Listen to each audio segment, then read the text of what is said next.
गुरु प्यारी सात संगत जी, आप सभी को राधा स्वामी जी।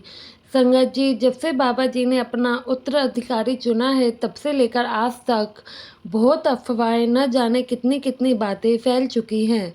यह आपको बताने की ज़रूरत नहीं है। संगत जी, अब बीते 2 3 4 दिन से नई अफवाह संगत को परेशान कर रही है कि बाबा जी ने अपनी कोठी छोड़ दी है और वह सिंगापुर जाकर शिफ्ट हो गए हैं, क्योंकि अब नए सद्गुरु हुजूर जी कोठी में रहेंगे। संगत जी, सबसे पहले आप यह बात समझिए कि संत महात्मा कोई भी सरकारी नौकरी नहीं कर रहे हैं, जो कि इन्हें रिटायरमेंट के बाद घर को खाली करना पड़े। और संत महापुरुष तो हमें सच का ज्ञान करवाते हैं, हमें उस मालिक के बारे में समझाते हैं कि हमारा असल घर कौन-सा है। असल घर हमारा यह संसार नहीं है बल्कि सचखंड है। संत महात्मा हमें 84 लाख जूनियों से मुक्त कराने के लिए आए हैं।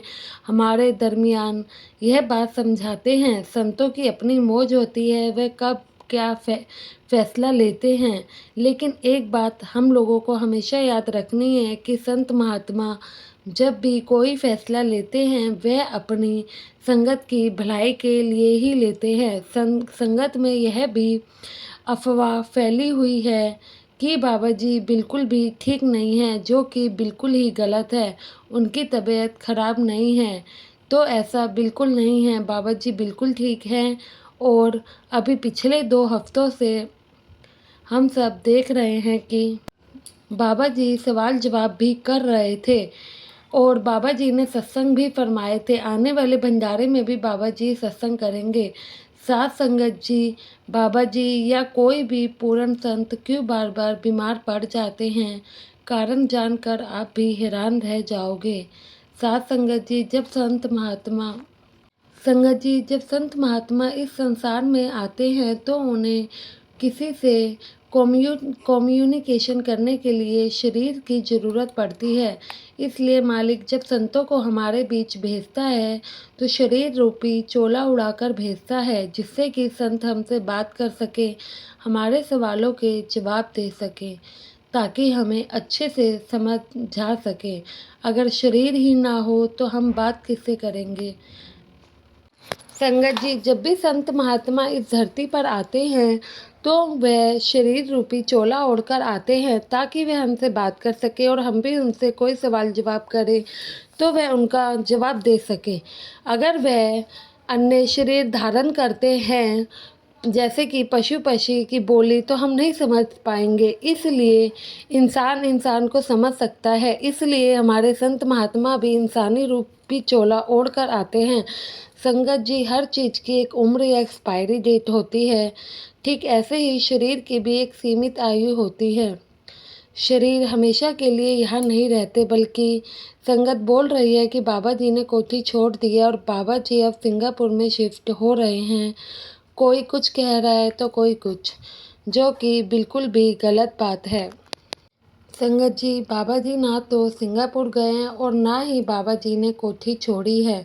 बाबा जी की तबीयत कल थोड़ी सी खराब थी। मौसम बदलने के कारण किसी की भी तबीयत खराब हो सकती है। इसमें ऐसी कोई घबराने वाली बात नहीं है।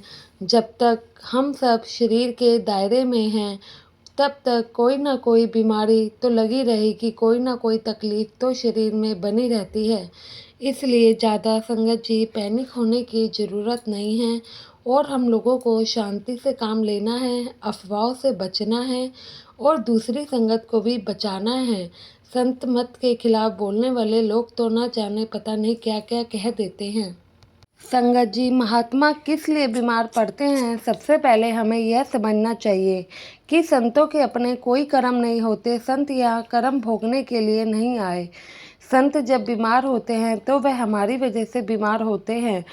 जब 1891 में जब बाबा जयमल सिंह जी महाराज ने डेरे की शुरुआत की थी, उस समय उनके सत्संग से आसपास के गांव वाले बड़े ही प्रभावित हुआ करते थे। अक्सर बाबा जी का सत्संग भी सुनने आया करते थे। समय बीतने के साथ साथ बाबा जी की संगत भी बढ़ने लगी। पहले आसपास के गांव वाले आते थे, धीरे धीरे दूर से गांव वाले बाबा जी का सत्संग सुनने आने लगे और अब बाबा जी के दरिया के किनारे बसा छोटा सा डेरा बाबा जी की कृपा से और संगत की सेवा से चलते चलते बहुत बड़ा हो गया। दूर दूर से लोग डेरे में आने लगे। सब लोग डेरे को डेरा बाबा जमल सिंह बुलाने लगे। उस समय बाबा जी का सत्संग सुनने के एक बहुत ही अमीर सेठ भी आया करता था। सेठ डेरे में अक्सर सेवा डाला करता था और बहुत सेवा भी किया करता था। जब भी डेरे में किसी चीज़ की ज़रूरत पड़ती तो सेठ सेवा पहुंचा दिया करता था। और संगत जी, उस अमीर सेठ को सेवा करते कई साल बीत गए थे और एक दिन उसके मन में भी बाबा जी से नाम की दीक्षा लेने का ख्याल आया। अमीर सेठ ने डेरे के कुछ सेवादारों से इस बारे में बात की। उसने कहा कि मैं बाबा जी से नामदान लेना चाहता हूँ। तो सेवादार कहने लगे, यह तो बड़ी अच्छी बात है। बाबा जी के करीब रहने वाले सेवादारों ने बाबा जी से कहा कि बाबा जी एक से डेरे में बड़ी सेवा करता है और कई सालों से इसका आना जाना है। कई सालों से वह सेवा कर रहा है। वह मुँह माया सब त्याग चुका है। वह आपका सिख बनना चाहता है। तो बाबा जी तो सब जानी जान थे, वह सब जानते थे। बाबा जी ने कहा कि मैं उस सेठ को नाम दान नहीं दे सकता।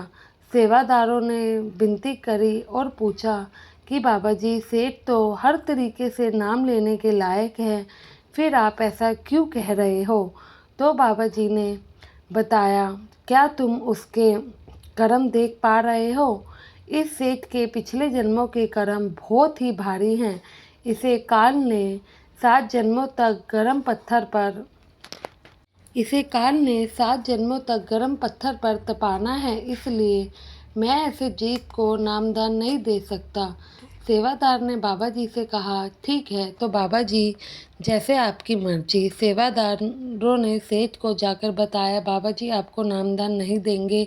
यह सुनकर वह बहुत ज़्यादा दुखी हुआ और कहने लगा, मुझ में या मेरी सेवा में क्या कमी है जो बाबा जी ने नामदान देने से मना कर दिया।